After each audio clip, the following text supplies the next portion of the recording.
안녕하십니까. 우리 사회자 형제님께서 시작을 아주 힘차게 해주셔서 찬송도 그렇고 너무나 은혜가 되는 그런 시작이었습니다.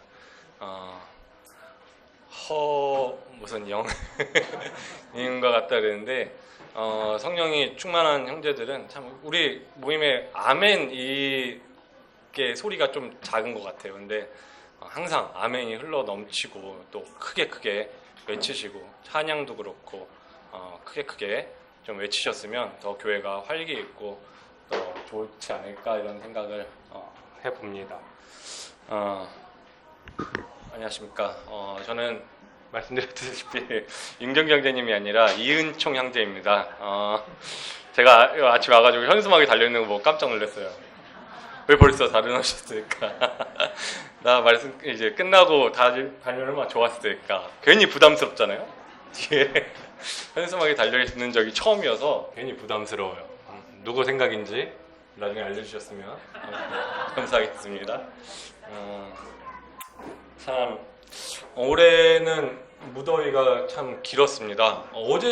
어제까지도 되게 더웠어요. 오늘 좀 쌀쌀해졌는데 지난 한 2주 전인가 잠깐 추웠다가 어제까지 거의 그냥 티셔츠 하나만 입고 전 반바지 입고 있는 사람도 봤어요. 그래서 많이 더웠는데 예전에는 요맘때쯤이면 전에 지금 11월 17일이잖아요. 잠실에 제가 태어난 게 잠실이에요. 잠실에서 태어났는데 잠실 쪽에 오면은 은행나무가 굉장히 많죠. 은행나무잎이 굉장히 흩날리고 막 바닥에도 진짜 주체할 수 없을 정도로 은행나무잎이 많았는데 요 올해는 예년과는 좀 다르게 좀 은행나무잎이 흩날리는 이런 것들을 많이 못 본 것 같아요. 그러다가 이제 문득 이렇게 나무들을 봤는데 나무들이 메말라 죽어가는 나무들이 꽤 많이 있더라고요. 그걸 보고선 굉장히 마음 한켠이 헛헛했습니다. 진짜 이러다가 이런 광경들을 앞으로 우리가 그러니까 지금까지 당연하다고 생각했던 것들이 당연해지지 않을 수 있다라는 생각을 하게 되니까 가을에 타는 건 아닌데 저는 가을 같은 거 안 타거든요. 근데 좀 쓸쓸해지고 헛헛해지는 그런 기분이 들었습니다. 제가 가을을 원래 되게 좋아해요. 그래서 이렇게 한여름 동안 더웠던 무더위를 좀 싹 가셔주는 느낌도 있고 또 이제 앞으로 추운 겨울을 이렇게 대비해서 이렇게 몸을 좀 움츠릴 준비를 할 수 있게 해주는 가을을 좋아하는데 가을이 굉장히 짧아진 것 같아서 좀 마음이 쓸쓸합니다. 이제 또 내일 모레 춥대요. 춥고 또 잠깐 더워졌다가 이제 완연히 추위로 이제 들어설 것으로 보이는데 아무쪼록 점점 쌀쌀해지는 중에 성도님들께서 건강 유의하셔서 더욱 추워질 겨울에 잘 대비하셨으면 대비하시기를 소망합니다. 제가 단에 자주 올라오나요? 지난 5월에 올라왔는데 저는 엊그저께 올라온 것 같아요. 이렇게 1년 이렇게 돌이켜 보면 올해 특히 그래요. 올해 진짜 빨리 지나갔거든요. 이 주일 말씀이 오늘 두 번째인데 5월에 올라왔고 지금 11월이고 말씀 준비하는데 한 달 앞에 한 달 잘라먹고 또 중간에 수요 집회 또 준비하는데 한 달 1년이 그냥 이렇게 지나갔어요. 이제 오늘 끝나고 또 12월에 수요 집회 준비해야 됩니다. 제 시간이 없어요. 참 좀 쉬고 싶은데 우리 또 말씀 전하시는 형제님들 얼마나 힘드실까 이런 생각들을 또 하게 됩니다. 참 어느덧 아까 말씀드렸다시피 한 해의 마무리를 이제 준비할 때가 왔어요. 이때 자격도 없고 능력도 없는 이 낮은 종을 또 불러주셔서 이렇게 성도님들 앞에 서게 됐습니다.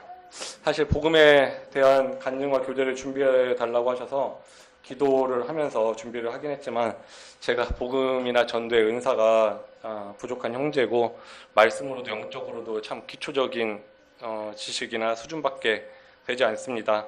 그래서 오늘 또 이렇게 외부에서 형제 자매님도 오셨는데 지금 이해해 주시고 또 전도 주간이라고 지난주에 벌써 못을 박아버리셨어요. 제가 샌드위치처럼 꼈는데 그리고 또 앞서 말씀의 무게를 감당하기에 제가 참 오늘 이 시간 이 자리에 서는 게 합당한지 잘은 모르겠지만 주님의 뜻과 계획이 있으실 줄 믿고 주님께 영광 돌리며 말씀하도록 하겠습니다. 다음 주 부산 남부모임 윤경경 형제님 모시고 전도 집회에 있는데 그 전에 앞서서 참 중요한 복음의 메시지를 받기 전에 에피타이저다, 맛보기다 생각하고 들어주셨으면 감사하겠습니다. 오늘 제가 나눌 주제는 주 안에 산다입니다. 주 안에 사는 것입니다. 주 안에 산다는 것. 주 안에 산다는 것입니다. 지난주 우리는 형제님을 통해 구원의 증거라는 말씀을 들었습니다. 구원의 본질이 무엇인지, 내 안에 생명의 주체가 되시는 주님이 계신지, 그런 주님의 통치를 따르고 있는지, 그리고 구원받았음을 확실하게 증거할 수 있는지 나 자신을 한번 점검해보자 하는 그런 말씀을 들었습니다. 그 말씀 들으면서 제가 구원받기 이전과 제가 구원받았다고 확신이 든 후가 이렇게 생각이 떠올랐습니다. 먼저 이렇게 어렸을 때 누가 종교가 무엇이냐 이렇게 물어보면 항상 기독교다. 이제 부모님이 모태 신앙이었고 기독교다 이렇게 말했던 때가 생각이 났습니다. 어렸을 때는 학년이 올라갈 때마다 어떤 이렇게 기록지를 줘서 쓰게 했습니다. 이름도 쓰고 주소도 쓰고 혈액형이 무엇인지 아버님 부모님 직업은 무엇인지 또 꼭 거기에 종교가 무엇인지 쓰는 란이 있었습니다. 다 기억하시죠? 기억이 안 나면 이제 어린 세대인데 저희 때까지는 있었던 것 같습니다. 심지어 외국에서 학교 다닐 때도 입학 원서에 종교란이 있었고 군대에 가서도 이제 종교가 무엇인지 체크를 하잖아요. 마찬가지였던 것 같습니다. 그럴 때마다 주저없이 기독교, 크리스찬이라고 적었고 누가 교회 다니냐고 그러면 네, 교회 다닙니다. 이렇게 대답을 했던 것 같습니다. 지금도 주위에 가끔 어떤 사람들이 교회 다니세요? 이렇게 물어볼 때가 있습니다. 그런데 저는 이제 교회 다닌다고 말을 하지 않아요. 저는 이제 교회가 단순히 건물이 아니잖아요. 이 세상으로부터 주님께서 불러내어 주신 주 예수를 참되게 믿는 자들의 모임이며 주님의 피로 사신 하나님의 모든 것이라는 것을 깨닫게 된 후에는 대신에 저는 그리스도인입니다. 예수 그리스도를 나의 구주로 모시는 사람입니다. 주님의 몸된 교회의 지체입니다. 이렇게 주로 대답하고 있습니다. 또 이렇게 기억이 난 것은 내가 씻을 수 없는 죄인이었다는 사실이 인정되면서 너무나 두렵고 무서웠던 것이었습니다. 그리고 주 예수 그리스도께서 이런 죄인도 사랑하심으로 십자가에 못 박혀 친히 못 박히시고 고통받으시고 피 흘리시사 나 대신 죽어주신 사실이 다른 누구의 얘기가 아닌 나에 대한 얘기, 나 때문이었음을 진심으로 믿게 되었을 때, 그리고 주님을 십자가에 못 박은 이가 그 누가가 아니라 바로 나였음을, 나 자신이었음을 깨닫게 되었을 때 진짜 온몸에 말로 표현할 수 없는 그런 고통이 느껴졌습니다. 찢어지는 아픔이 이 가슴에 느껴졌습니다. 그리고 온 마음을 다해서 나의 죄를 자복하고 용서를 구했습니다. 그리고 내가 진실로 이르노니 너희에게 내 말을 듣고 또 나 보내신 이를 믿는 자는 영생을 얻었고 심판에 이르지 아니하나니 사망에서 생명으로 옮겼느니라. 이 말씀이 내 안에 들어왔고 곧 너무나 큰 감사와 감동이 밀려와서 참 알 수 없는 눈물만 펑펑 흘렸던 그런 기억이 났습니다. 그 이후에 이렇게 성경을 읽을 때 그전에는 잘 이해도 안 되고 참 그랬던 말씀들이 얼마나 감동이 있고 재미있고 막 시간 가는 줄 모르고 읽게 되는지 밤새 말씀을 읽다가 기도를 하면서 눈물을 흘리는 거예요. 너무 감사하니까 막 울다가 다시 말씀 보다가 울다가 이 밤새서 그렇게 말씀 본 것을 얼마나 반복했는지 모릅니다. 더 물론 성도님들 더 그러셨겠지만 여기 계신 성도님들도 다 그런 기억이 있으실 줄, 또 공감하실 줄 믿습니다. 지난주 또 말씀에 공감이 됐던 부분이 여전히 지금도 죄의 본성과 이 습성들이 머물러 있는 저를 바라볼 때 진짜 오라 공고한 자라 이렇게 저를 저에게 말하면서 통회하고 자복하는 모습도 제 안에 남아 있다는 것입니다. 여전히 삶의 많은 부분에서 주님의 뜻이 아닌 내 뜻대로 살려고 하는 저를 마주하게 될 때 참으로 주님 앞에 면목이 없을 때가 있습니다. 그런데 이럴 때마다 내 안에 계신 성령님께서 저를 도우십니다. 구원받기 이전에는 죄가 죄인지 몰랐어요. 잘못한 게 잘못했던 것도 잘못했다고 느껴지질 않았습니다. 물론 사람에게는 이 양심이라는 것을 주셨기 때문에 주님이 없어도 대부분의 사람들이 보편적으로 여기는 옳고 그름에 대한 옳고 그름에는 반응을 하기 마련이지만 주님이 내 안에 계신 후부터는 그 기준의 그 가치의 기준이 확연히 달라집니다. 이제는 거룩해졌기 때문입니다. 주님께서 내가 거룩하니 너희도 거룩하라 하신 말씀이 이제는 내 안에 있기 때문입니다. 너희는 하나님께로부터 나서 그리스도 예수 안에 있고 예수는 하나님께로부터 나와서 우리에게 지혜와 의로움과 거룩함과 구속함이 되셨으니 고린도전서 1장 30절 말씀하신 대로 예수 그리스도 안에서 하나님은 우리를 거룩하다 하시고 거룩히 여겨주십니다. 죄로 아주 검게 물들었던 내가 주님 안에 있으면, 예수 그리스도 안에 있으면 거룩하게 여겨주신다는 이 놀라운 말씀을 보며 하나님께서 우리에게 이 거룩한 신분을, 자녀된 신분을 허락해 주셨는데 이것을 가볍게 여긴다면 마치 장자의 신분을 가볍게 여겨서 팥죽 한 그릇에 팔아버린 에서와 같이 망령된 자가 되는 것입니다. 그렇다면 우리 잠실교회 사랑하는 성도님들께서는 하나님 나라의 백성으로서, 하나님의 귀한 자녀로서, 또 주님의 제자로서, 왕가의 제사장으로서 매일을 거룩한 삶으로 주님 앞에 드려지고 계신가요? 아멘이십니까?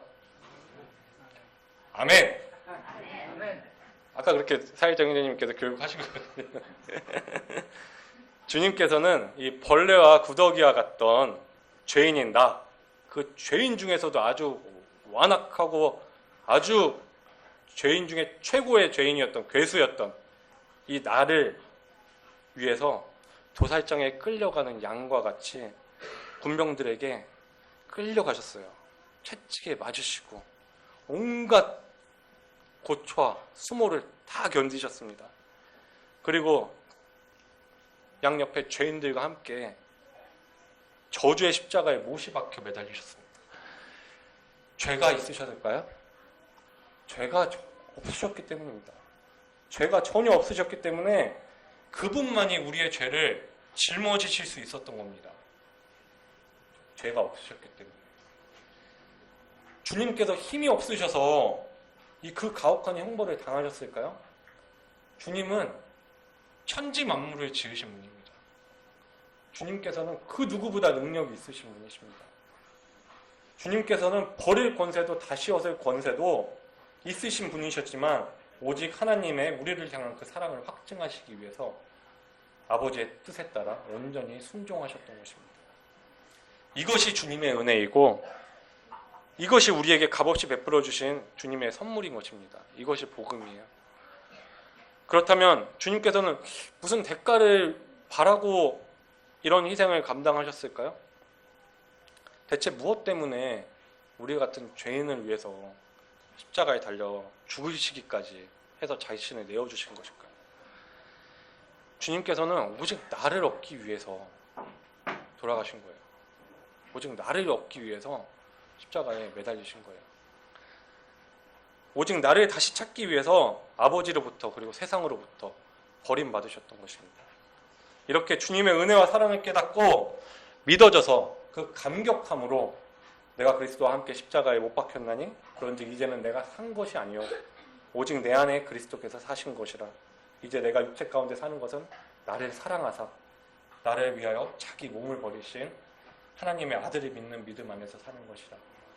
이 고백을 자기 의지로 하나님 앞에 고백하게 된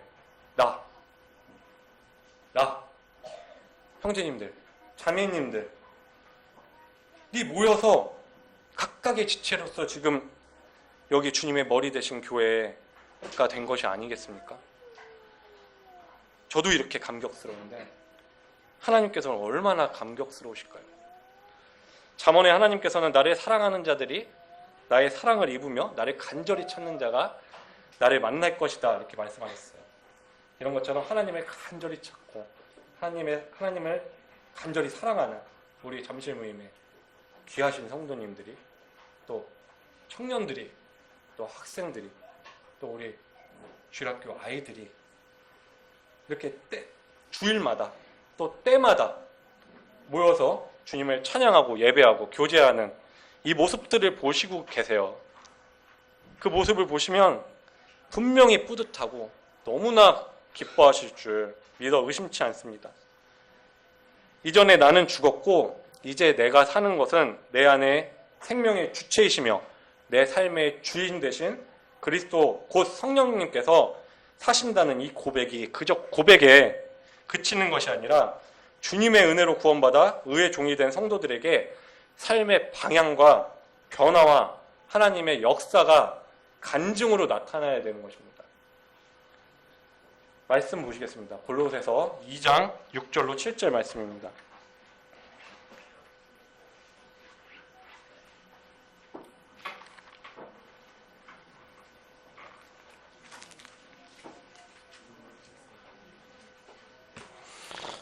골로새서 2장 6절 제가 읽겠습니다. 그러므로 너희가 그리스도 예수를 주로 받았으니 그 안에서 행하되 7절 그 안에서 뿌리를 박으며 세움을 입어 교훈을 받은 대로 믿음에 굳게 서서 감사함을 넘치게 하라. 사도 바울은 너희가 그리스도 예수를 주로 받았으니 라고 말하고 있습니다. 예수님께서 제자들에게 너희는 나를 누구라 하느냐 물으셨을 때 시몬 베드로가 주는 그리스도시요 살아계신 하나님의 아들이십니다. 이렇게 고백을 하였고 그 고백 위에 교회를 세우셨습니다. 그렇기 때문에 예수님이 그리스도시요 나의 주님이시다라는 이 고백은 초대교회로부터 모든 그리스도인의 동일한 신앙 고백이 된 것입니다. 이런 고백 위에 세워진 골로새 교회와 성도들에게 사도 바울은 옥중에서 편지를 썼습니다. 한 번도 만나본 적 없는 골로새 성도들에게요. 그 당시 골로새 지역은 무역의 중심지였고 교통의 또 중심지였다고 합니다. 그래서 자연스럽게 그러다 보니까 여러 문화와 풍습, 또 철학, 이 혼합하였는데 율법주의와 헬라 철학 그리고 이단 영지주의자들로부터 이단 영지주의자들로 인해서 미혹되어 속고 있는 이 골로새 교회 성도들에게 사도 바울은 예수 그리스도를 소개합니다. 보이지 아니하시는 하나님의 형상이다. 또 만물의 창조자이다. 하나님의 비밀이다. 교회의 머리시다. 이렇게 먼저 소개하고 확인시켜주면서 2장 8절에 누가 철학과 헛된 속임수로 너희를 노력할까 주의하라. 이것이 사람의 유정과 세상의 초등 학문을 쫓음이요 그리스도를 쫓음이 아니니라 말씀하십니다. 골로새 교회 성도들은 예수님을 주로 받았음에도 불구하고 왜 이런 문제에 직면했을까요? 주님 안에 뿌리를 깊게 받고 있지 않아서입니다. 주님 안에 뿌리를 깊게 내리고 있지 않아서 그런 미혹과 그런 이단들로 인해서 미혹당하고 그랬던 것입니다. 구약의 솔로몬 왕을 생각해 보면 그는 하나님의 마음에 맞는 사람이었고 하나님께서는 그에게 전에도 이후에도 없을 지혜와 총명함과 부와 영광을 부어주셨습니다. 그는 지식의 근본 하나님을 경외하는 것임을 누구보다 잘 알고 있었습니다. 그런 솔로몬이 말년의 전도서에 헛되고 헛되며 헛되고 헛되니 모든 것이 헛되도다 라고 고백합니다. 그뿐만 아니라 솔로몬의 마지막은 그의 화려했던 인생과는 정반대였습니다. 마치 왕으로 기름 부은 다윗을 시기하고 대적했던 사울과 같은 모습으로 하나님을 경외하는 지혜가 아닌 자기 자신의 자리를 지키기 위해 하나님을 대적하고 하나님의 뜻을 대적하고 죄를 지은 것입니다. 왜 그랬을까요? 솔로몬이 주님 안에 신앙의 뿌리가 깊이 내려져 있지 않고 욕심을 따라서 살았기 때문입니다. 그토록 하나님의 은혜와 복을 경험한 솔로몬조차도 믿음의 뿌리가 얕다면 결국 뽑혀 나갈 수 있습니다. 무서운 것입니다. 믿음의 뿌리를 깊게 내려야 합니다. 서기관과 바리새인들은 유대의 종교 지도자로서 존경받는 위치에서 성경을 연구하고 가르쳤습니다. 그들은 하나님을 섬기는 모양은 있으나 중심에 하나님을 모시지는 않는 사람들이었습니다. 그들은 다른 사람을 낮게 보고 비판하고 판단하며 정죄했습니다. 마태복음 23장에는 예수님께서는 그들을 겉으로는 옳게 보이되 안으로는 외식과 불법이 가득한 소경들이라고 책망하시면서 독사의 새끼들아 너희가 어떻게 지옥의 판결을 피하겠느냐 아주 강하게 말씀하십니다. 주님께서는 지금 이 마지막 때에 우리들에게도 동일한 경고를 하십니다. 디모데전서 3장 1절부터 보시면은 제가 읽겠습니다. 내가 이것을 알라 말세의 고통하는 때가 이르리니 사람들은 자기를 사랑하며 돈을 사랑하며 자긍하며 교만하며 회방하며 부모를 거역하며 감사치 아니하며 거룩하지 아니하며 무정하며 원통함을 풀지 아니하며 참소하며 절제하지 못하며 사나우며 선한 것을 좋아하지 아니하며 배반하여 팔며 조급하며 자고하며 쾌락을 사랑하기를 하나님 사랑하는 것보다 더하며 경건의 모양은 있으나 경건의 능력을 부인하는 자니 이 같은 자들에게서 네가 돌아서라 말씀하십니다. 지금의 세대를 아주 빈틈없이 정확하게 말씀하고 계십니다. 그러면서 돌아서라고 하십니다. 이들과 같이 산다면 외식하는 바리새인들과 다를 바가 없다고 말씀하신 것입니다. 그들과 같이 지옥의 판결을 피할 수 없게 되니 얼른 돌아서라고 하는 것입니다. 비록 그리스도 예수 안에서 경건하게 살고자 하는 자는 핍박을 받을 수도 있습니다. 핍박을 받을지라도 내가 사랑하는 너는 그것들에게서 돌아서라. 돌아서서 배우고 확실한 일에 거하라 하시는 것입니다. 무엇으로부터 배우고 확실한 일이죠? 어디에 거하라고요? 바로 그리스도 예수 안에 있는 믿음으로 말미암아 구원에 이르는 지혜가 있게 하는 성경, 곧 말씀으로부터 배우고 확실한 것에 거하라는 거예요. 자기를 사랑하는 것, 돈을 사랑하는 것, 쾌락을 사랑하는 것, 감사하지 않고 거룩지 않게 하는 그런 모든 것들에 머물러 있지 말고 얼른 돌아서서 내 말씀 안에 있으라고 주님 말씀하시는 거예요. 그렇다면 다시 본문 말씀으로 돌아가서 그러므로 너희가 그리스도 예수를 주로 받았으니 그 안에서 행하는 삶, 곧 그리스도 예수를 주로 받아 주 안에 산다는 것, 주 안에 산다는 것은 무엇을 의미하는 것일까요? 이제껏 나 자신을 그 삶의 주인으로 여기고 살았던, 나를 모시고 살았던 그 삶의 태도에서 돌아서서 예수님을 나의 삶의 주인으로 받아들이고 사는 것입니다. 그러기 위해서는 좀 전에 말했듯이 첫 번째로 주인의 말씀을 따라 행하는 삶이 되어야 되는 것입니다. 사도 요한은 요한일서 2장 5절에 누구든지 그의 말씀을 지키는 자는 하나님의 사랑이 참으로 그 속에서 온전케 되었나니 이로써 우리가 저 안에 있는 줄 아노라.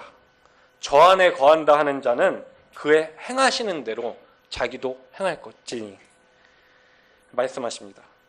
얼마 전에 저희 가정에 있었던 일을 얘기 하나 해드리자면, 저희 아이가 운동을 하러 저희 아이가 이제 잘 모르시는 분들이 있어요. 저희 애가 운동해요. 아이스하키라는 운동을 하는 선수인데 아직 초등학교 저학년입니다. 3학년밖에 안 됐어요. 근데 운동을 하러 이제 자매와 둘이 아이스링크장에 갔습니다. 팀 단체 훈련이 있는 날이었는데 아직 시간이 남았어요. 일찍 도착했나 봐요. 도착해서 한켠에서 아이가 혼자 퍽이 뭐냐면 공이에요. 아이스하키에서 쓰는 공이라고 생각하시면 돼요. 퍽을 드리블을 하는 훈련을 혼자서 하고 있었나 봐요. 하고 있었는데 그때 우리 팀 1학년 동생, 2살 어린 거죠? 1학년 동생인데 덩치는 하람이보다 커요. 등치도 크고 뚱뚱하고 키도 크고 그래요. 근데 걔가 하람이가 놀고 있으니까 그게 막 같이 놀고 싶었겠죠. 애니까. 그래서 그 공을 뺏으려고 달려드는 거예요. 막 달려들었는데 뺏기겠어요? 그래도 2살 형인데 안 뺏기죠. 안 뺏겨서 막 이제 자유자재를 가지고 노는 거예요. 그러니까 이제 뺏어지지가 않으니까 얘가 이제 심통이 나겠죠. 그러니까 하람이를 다리를 걸어서 그냥 넘어뜨려 버린 거예요. 근데 넘어뜨리면서 자기도 같이 우당탕 넘어졌어요. 넘어지면서 하람이는 의자에 겹치면서 넘어졌어요. 넘어졌는데 그 이제 아이도 중심을 넘고 같이 잃고 넘어졌는데 자기 생각에, 아이들 생각은 그렇잖아요. 내가 잘못한 걸 알아. 내가 잘못한 걸 분명히 아는데 이게 알려지면은 자기가 혼이 날 것 같은 거예요. 혼이 날 것 같으니까 자기 부모님한테 가서 선수를 치는 거죠. 저 형이 나를 때렸어. 저 형이 나를 때렸어. 그러니까 그 부모가 난리가 난 거예요. 또 심지어 잊지도 않은 말을 한 거예요. 스틱으로 자기를 팼대. 때렸대. 그러니까 이제 부모가 와가지고 하람이를 막 혼을 내고 있는데 자매가 그때 없었어요. 그 자리에. 이제 잠깐 차에 장비를 가지러 가는 상황이었는데 내려와서 보니까 어떤 부모님들이 하람이를 혼내고 있는 거예요. 와서 무슨 일이시냐고, 왜 그러시냐고 물어보니까 이제 뭐 이렇게 됐다 이렇게 얘기를 한 거예요. 자매는 이제 못 봤으니까 죄송합니다 이렇게 하고선 그 자리를 피했다고 합니다. 그리고 하람이한테 먼저 물어봤대요. 네가 때렸니? 정말 때렸으니까 하람이 안 때렸어. 난 때리지 않았어. 했는데 그 부모가 뭐라고 했냐면 우리 아이는 거짓말 안 해요. 그러면 당신 아이는 거짓말 했다는 반대말이잖아요. 그래서 이제 자매가 말이 통하는 사람들이 아니구나. 어떻게 그렇게 함부로 얘기할 수 있지? 그래서 그냥 죄송합니다 하고 자리를 피하고 나왔대요. 그랬는데 그 이후에 그 아빠가 득달같이 달려와가지고 당신 아이 보고 우리 아이한테 와서 직접 사과로 하세요. 막 이런 거예요. 이제 그랬는데 자매가 이상한 사람들이다라는 생각에 우선 하람이한테 동생이랑 있었던 일이니까 네가 형이니까 사과를 하자, 형이니까. 그래서 가서 사과를 했다고 합니다. 근데 아무리 물어봐도 하람이는 그런 적이 없다고 하니까 CCTV를 확인해야겠다라는 생각을 자매가 한 거예요. 근데 CCTV도 요즘 아무한테나 안 보여줘요. 경찰의 동의가 있어야 돼요. 경찰을 모시고 와야 돼요. 그래야지 보여준대요. 그래서 자매가 이제 경찰의 동의를 얻어서 오지는 않았는데 이제 경찰이 그렇게 이제 그쪽에다 얘기를 해줘서 가서 CCTV를 봤는데 그 상황을 이제 그대로 담겨 있는 거 봤는데 하람이가 때리지 않고 이제 그 아이가 그렇게 한 거예요. 그게 화가 나죠. 자매도 화가 나고 저도 화가 나고. 그런데 또 그 부모가 이 일을 어떻게 더 크게 만들지 모르니까 저는 이제 그 증거를 저장하고 병원 가서 진단서도 끊어라 막 이렇게 얘기를 한 거예요. 아무래도 확실히 처리를 해야 되니까. 그런데 하람이가 엄마한테 이렇게 말을 했대요.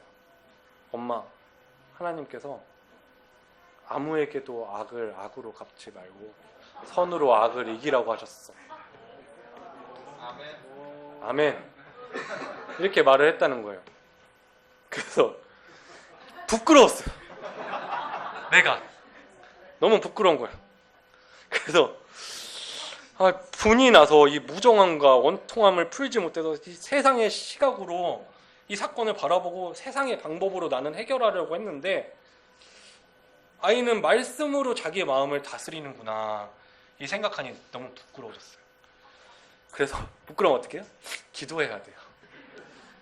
부끄러우면 하나님 앞에 기도해야 돼요. 막 누구한테 얘기하겠어요? 부끄러운 거를.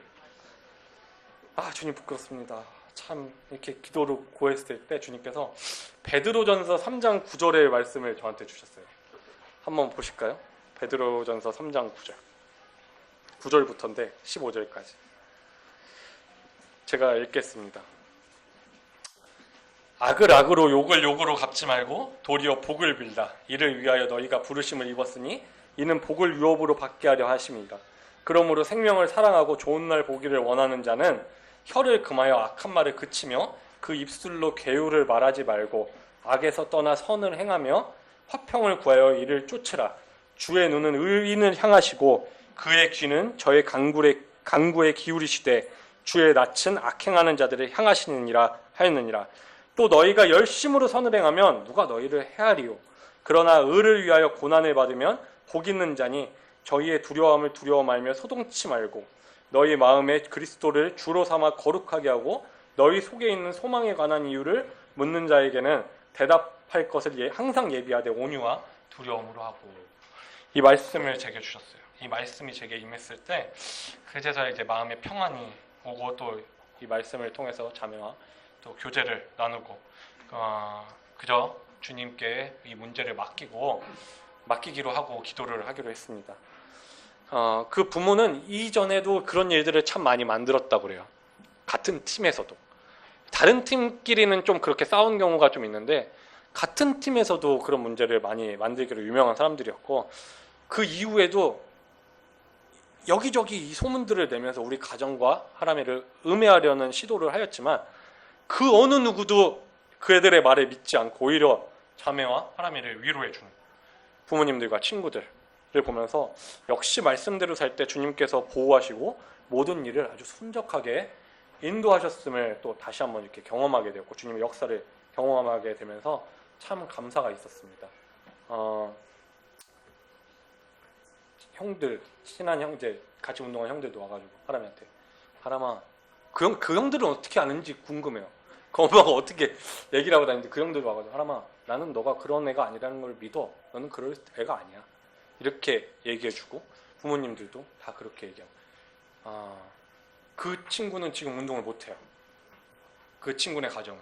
그 친구 형이 있는데 그 부모님이 하도 그러고 다닐 때쯤에 갑자기 부상을 당해가지고 갈비뼈가 부러지는 부상을 당해서 지금 운동을 같이 못하고 저희도 이렇게 보기 껄끄러웠는데 지금은 보질 못하고 있어요.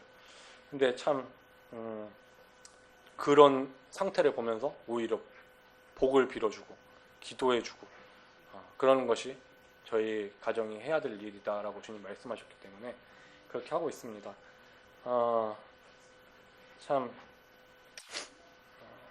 참 주님의 말씀을 지켜 행할 때 내 안에 계신 주님의 사랑이 참으로 그 속에서 온전하게 되는 그런 역사가 있으심을 믿으시기를 간구드립니다.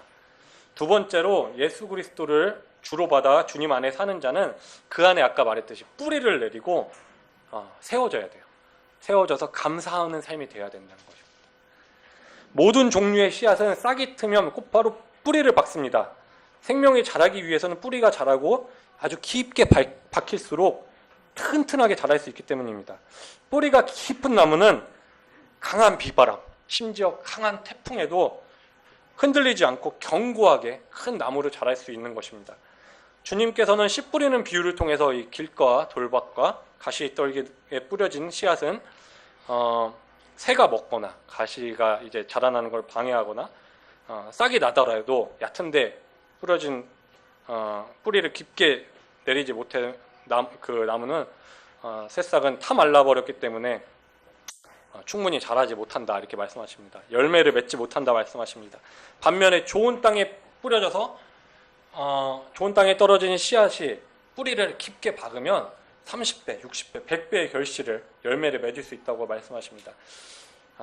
뿌리를 깊게 내린 나무는 땅속에 있는 영양을 풍성히 섭취하여 비록 거친 풍파를 맞을지라도 단단히 견뎌내서 풍성한 열매를 맺을 수 있다는 것입니다. 구약 성경에 요셉은 형들의 계략으로 인해서 애굽의 노예로 팔려갔고 자신의 주인인 보디발의 아내로부터 유혹을 받았지만 넘어가지 않았습니다. 그로 인해 험난한 옥살이를 살게 되었는데 이런 어려운 상황 속에서도 그는 하나님을 향한 믿음의 뿌리가 깊게 박혀 있었기 때문에 하나님께서 유혹에 흔들리지 않았던 거예요. 넘어지지 않았던 거예요. 그래서 하나님께서는 항상 요셉과 함께 하셨고 그의 범사를 형통케 하셨음을 말씀을 통해 알 수 있습니다.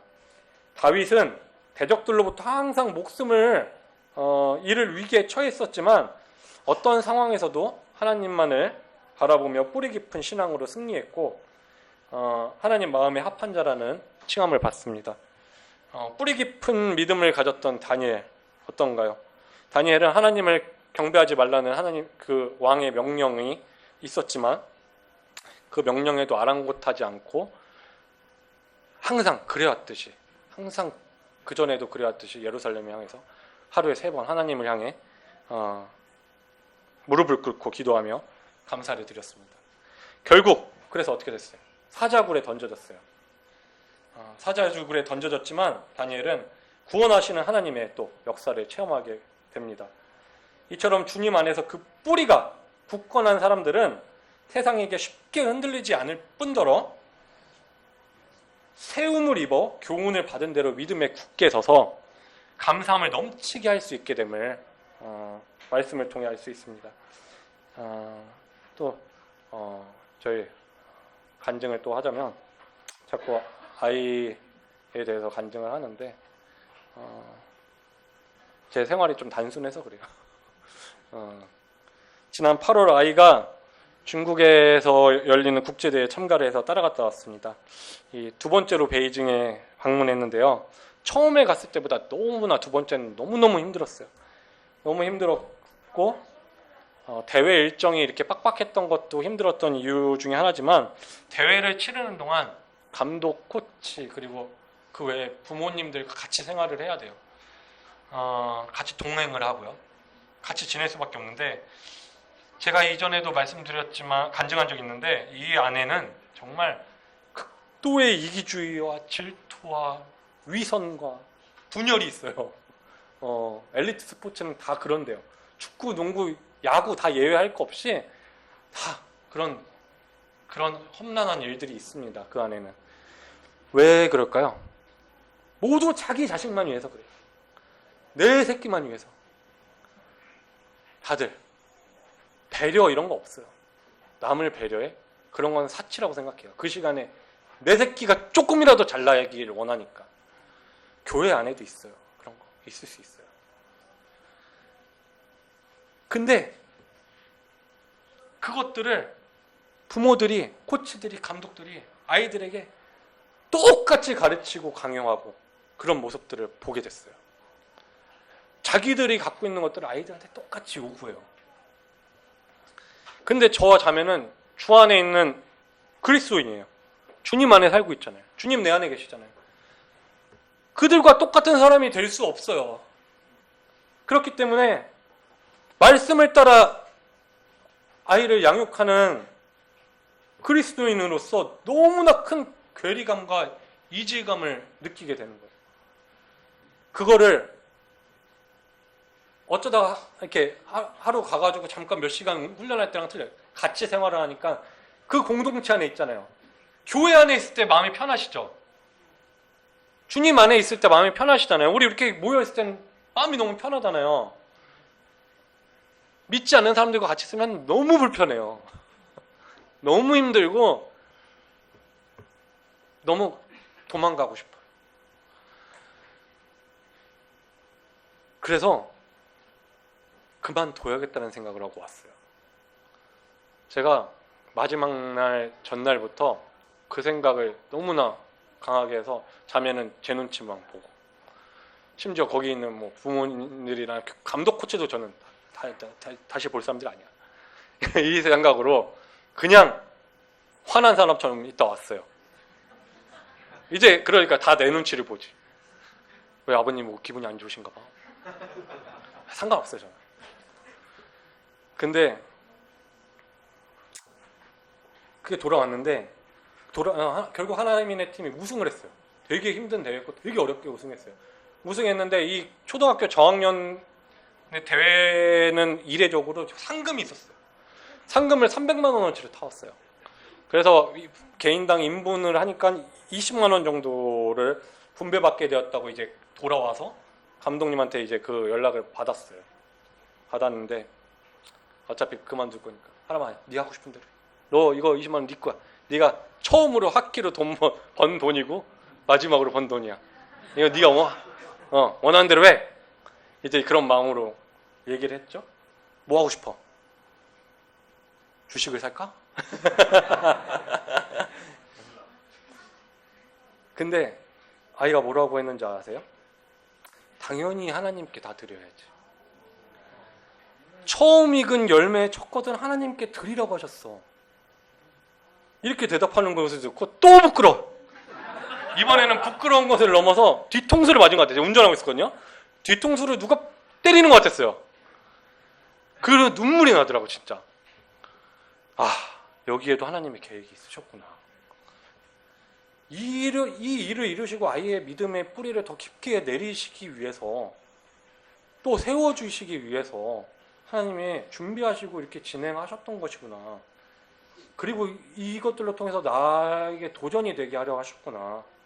이것들을 깨달았고, 또 내가 걱정하고 아주 근심했던 문제들 있잖아요.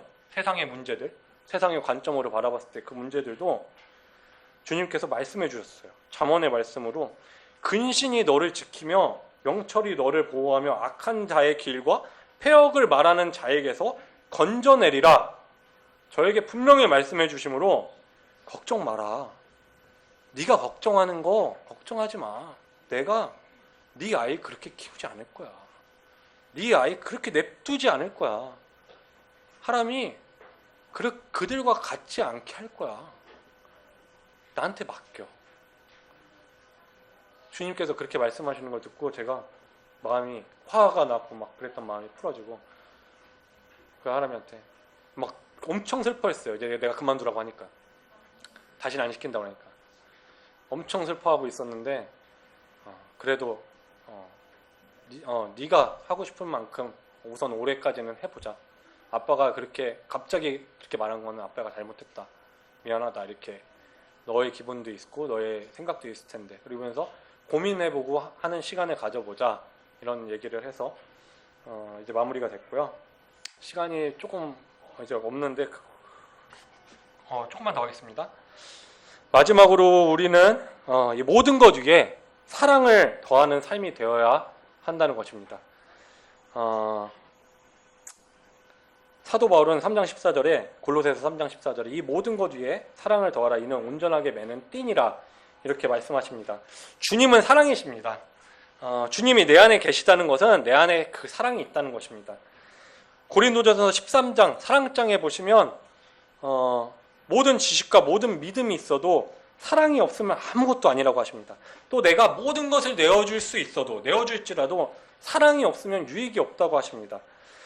사랑이 무엇이냐면 오래 참는 것, 온유하며 투기하지 말고 자랑하지 말고 교만하지 말고 우레히 행치 아니하며 자기의 유익만 구하지 아니하고 성내지 말고 악한 것을 생각하지 않으며 불의를 기뻐하지 말고 진리와 함께 기뻐하고 모든 것을 참으며 믿으며 바라고 견디는 것, 이렇게 또 말하고 있습니다. 우리 사랑하는 잠실교회 성도님들께서는 이런 사랑이 내 안에 계십니까? 아멘이십니까? 감사합니다. 주님께서 나를 사랑하신 것 같이 주님을 사랑하고 또 한 영으로 된 하나 된 우리 성도님들을 사랑하고 계셔야 합니다. 긴가민가 하신다면 다시금 내 안에 정말 주님이 계신지, 주님의 사랑이 계신지 한번 점검해 봐야 할 것입니다. 요한일서 3장 18절에 보시면 자녀들아 우리가 말과 혀로만 서로 사랑하지 말고 어떻게 하자 그러죠? 행함과 진실함으로 하자. 이렇게 권면하십니다.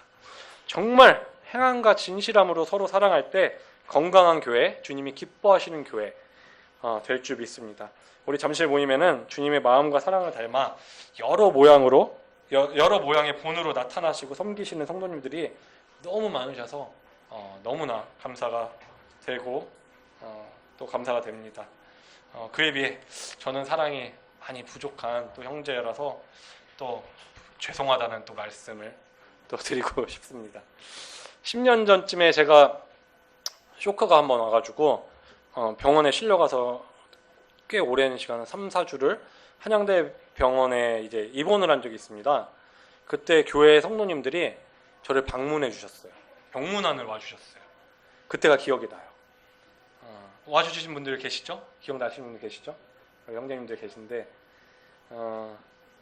와서 기도해 주시고 괜찮냐 물어봐 주시고 하는데 저는 참 귀찮아하고 부끄러워했습니다. 굉장히 부끄럽고 귀찮아요. 왜 왔대? 엄마 아빠한테 막 그런 거야. 왜 오라 그래? 왜 내가 아프다는 걸 얘기한 거야? 막 승질나고.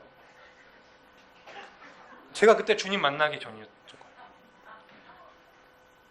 그래서 주님 만나기 전이었기 때문에 성도님들의 사랑을 전혀 알아챌 수가 없는 거예요. 같은 사랑이 내 안에 없었기 때문에 모르는 거예요. 교회 출석은 잘했어요, 진짜. 교회 빠진 적이 거의 없어요. 나도 구원받았다 자신 있게 떠들었어요. 나 주님 안다고, 하나님의 사랑을 안다고 자신 있게 떠들었었던 때예요, 그때가. 근데 저는 구원받았던 게 아니에요. 구원받고 주님이 내 안에 계셨고 그 사랑이 내 안에 있었다면 그때 성도님들이 사랑으로 저를 방문해 주시고 병문안 와주셨을 때 그런 모습으로 대할 수가 없어요. 좋아, 성도님 감사합니다. 감사합니다. 기도하면 아멘. 저를 위해서 이렇게 얼마나 감사가 되겠어요. 주님 만나기 전에 제 모습을 생각하면 얼마나 한심하고 부끄러운지 몰라요. 반면에 주님을 진짜 만나고 진짜 구원받은 후에 달라요. 수요일날 아침이었어요. 구원받고 딱 아침에 일어났는데 오늘 수요 집회 가야겠다는 생각이 처음 들었던 날이에요. 그날이. 그래서 자매한테 나 오늘 수요 집회 간다? 자매가 깜짝 놀랐어. 진짜? 나 오늘 수요 집회로 간다고. 그때가 제가 처음 수요 집회 온 날이에요. 구원받고 내 의지로. 엄마가 오라고 해서 간 게 아니라 내 의지로 첫 번째로 수요 집회 왔는데 이제 말씀 듣고 찬양하고 말씀 듣고 기도를 하는 시간이었어요. 그때 형제님들께서 기도를 하시는데 해외에 있는 형제님들을 위해서 기도하시고 또 아직 구원받지 못한 청년들 또 이렇게 청년들을 위해서 기도하시는 그 기도를 들으면서 성도님들께서 그동안 나를 위해 얼마나 많은 기도를 해주셨을까 그게 느껴졌어요. 보이지 않아도 그 장면들이 눈앞에 펼쳐졌어요. 내가 지금까지 살아오는데 내가 이렇게 구원받고 주님 앞에 살 수 있는 이 복을 얻게 되는 데까지 우리 부모님과 이 성도님들, 부모님은 당연하다고 해도 성도님들이 나를 위해 이렇게 기도하고 계셨구나. 그거를 알게 됐어요. 그날. 너무 감사하게 된 거예요. 그 이후에 성도님들을 위해서 기도할 때 정말 사랑을 담아서 기도하지 않을 수가 없어요. 그 마음을 깨닫고 나면 저한테 뭐뭐 때문에 기도해 주세요 뭐 하면은 정말 한 점도 흐트럼 없이 기도해요. 너무 사랑하니까요. 성도님들을 사랑하니까요. 제 입에서 사랑한다는 말이 나올 줄 아셨어요? 너무나 사랑합니다. 요한일서 2장에 보시면 2장 14절에 이 세상이나 세상에 있는 것들을 사랑치 말라. 누구든지 세상을 사랑하면 아버지의 사랑이 그 속에 있지 아니하니 이는 세상에 있는 모든 것이 육신의 정욕과 안목의 정욕과 이생의 자랑이니 다 아버지께로 쫓아온 것이 아니요 세상으로 쫓아온 것이라 말씀하십니다. 주님께서는 썩어 없어질 것들, 이 세상의 것들을 사랑하지 말라고 하십니다. 돈, 명예, 세상의 지식, 쾌락, 이런 것들, 세상의 것들을 사랑하면 아버지의 사랑이 내 안에 있을 수 없다고 분명히 말씀하십니다. 우리는 점점 더 신앙을 지키기 힘든 세상에 살고 있습니다. 교회 안에서도 예외는 아닙니다. 경건의 모양은 있으나 경건의 능력은 없는, 차지도 더웁지도 않은 그런 미지근한 신앙, 그리고 교회가 되어서는 절대 안 될 것입니다. 그러기 위해서는 내 자신이 믿음에 있는가, 주님이 내 안에 정말 계신가, 내가 주님 안에서 살고 있는가, 내 자신을 시험하고 확증하시기 원합니다. 사랑하는 잠식교회 성도님들, 주님 안에 뿌리를 깊게 내리시고 성령을 쫓아 행하여 시험과 낙심이 들 때도 주님 안에서 기쁨이 넘치고 범사에 감사하며 사랑으로 주님과 교회를 섬기시는 저와 여러분이 되시기를 진심으로 간구드리며 참 들어주셔서 감사합니다. 지난주에 자매님들이 이번 주에는 형제님 특송 없으세요? 그랬는데 특송 없어요. 특송은 없는데 제가 이 간증을 이제 말씀 준비하면서 딱 두 가지 찬송이 생각이 났어요. 찬양. 그래서 찬양 소개만 해드릴게요. 이거 예전에 은선자매가 나와서 불렀던 찬양이에요. 그때 제가 굉장히 큰 감동을 받았는데, 나는 주를 섬기는 일에 후회가 없습니다 라는 찬양이에요. 나의 평생에 가장 복된 일은 내가 예수님을 만난 것이라. 나의 평생에 가장 잘한 일은 내가 예수님을 주로 섬긴 것이라. 이 세상 살 동안 내가 걷는 길이 때론 험하여서 넘어질 때도 주의 강하신 손이 나를 붙드시니 나는 예수님만 주로 섬기며 살리. 나는 주를 섬기는 것에 후회가 없습니다. 내가 걸어온 모든 시간 다 주의 은혜니 내가 걸어갈 모든 날도 주만 섬기며 살리. 오직 예수 이름 부르며 살아가리라. 이 찬양이 간증 내내 마음속에 있었어요. 이 말씀 준비하면서. 성령님들도 돌아가신 길에 한번 들어보시기 원하고요. 또 한 가지는 나의 이제 주님의 새 생명 얻은 몸, 우리 예배 찬송에 있는 건데 이 찬양도 참 생각이 났습니다. 이 두 가지 찬양 한번 나중에 들어보시면서 또 생각해 주셨으면 감사하겠습니다. 이만 마치겠습니다. 감사합니다.